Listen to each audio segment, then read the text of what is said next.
In this video, we're going to talk about how to change the background of the cells. So if you notice here, we have my table.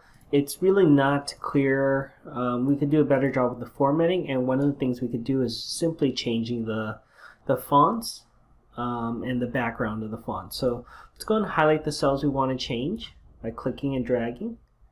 And we're going to go ahead and change the background color. I think that's the first thing we want to do. And to do that, we're just going to click on Fill Color and go ahead and choose the background color. I'll go ahead and choose orange since it's Halloween themed. And so it looks a little better, but I want the title to be even more clear, so I'm going to go ahead and highlight the cells I want to change again.